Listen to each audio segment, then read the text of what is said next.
મુશળધાર વરસાદથી સુઈ ગામમાં જળ કરફ્યુ, રણથી લઈને રસ્તા સુધી જળ પ્રલય, ગામોના ગામ વરસાદી પાણીમાં ગરકાવ, હજારો એકર ખેતર ધોવાયા।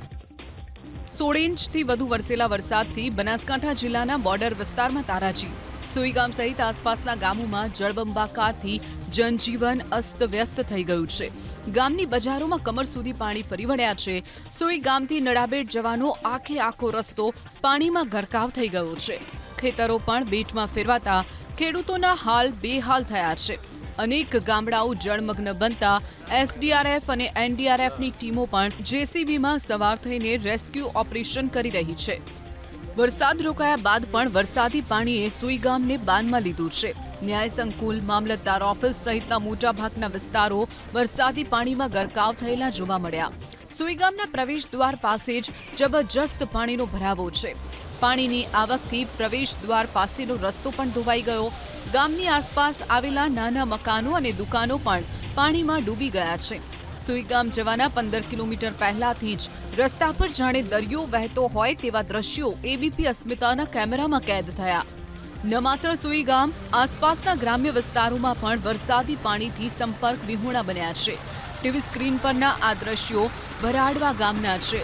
ભારે વરસાદથી ભરાડવા ગામ છેલ્લા 3 દિવસથી સંપર્ક વિહોણું બન્યું છે। ભરાડવા ગામ જવાના રસ્તે કમર સુધીના પાણી ભરાયા છે। સુઈ ગામ ટાઉન પોલીસ પણ ટ્રેક્ટરમાં સવાર થઈને ગામમાં ફસાયેલા ગ્રામજનોને સુરક્ષિત સ્થળે ખસેડવાના પ્રયાસો કરી રહી છે।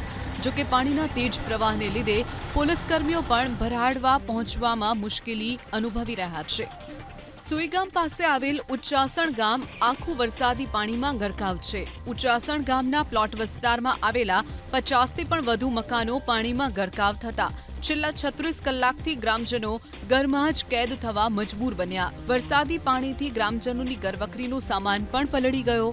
વરસાદી પાણીના સામ્રાજ્યથી ગ્રામજનોને પીવાના પાણી સહિત અન્ય જીવન જરૂરિયાતની ચીજ વસ્તુઓને લઈને મુશ્કેલી વેઠવી પડી રહી છે। પાણીમાં ફસાયેલા લોકોને મદદ કરવા સુઈ ગામ પોલીસ સ્ટેશનના કર્મચારીઓ પણ ખુદ ટ્રેક્ટર ચલાવીને અલગ અલગ ગામ પહોંચી રહ્યા છે। દોરડા અને વોકી ટોકીની મદદથી પીઆઈ સતત અન્ય કર્મચારીઓના સંપર્ક કરી રહ્યા છે। સ્થાનિક વહીવટી પ્રશાસનની મદદ લઈને પોલીસ ટ્રેક્ટરની મદદથી ફસાયેલા લોકોનું રેસ્ક્યુ કરી રહી છે। તો આ તરફ એનડીઆરએફ અને એસડીઆરએફની ટીમ પણ 5થી વધુ બોટ સાથે સુઈ ગામના અલગ અલગ વિસ્તારોમાં રેસ્ક્યુ ઓપરેશન ચલાવી રહી છે। અત્યાધુનિક સાધનો સાથે એનડીઆરએફની ટીમ સુઈ ગામ સહિત આસપાસના વિસ્તારોમાં પેટ્રોલિંગ કરી રહી છે। સાથે જ ફૂડ પેકેટ અને પાણીની બોટલનું પણ વિતરણ કરવામાં આવી રહ્યું છે।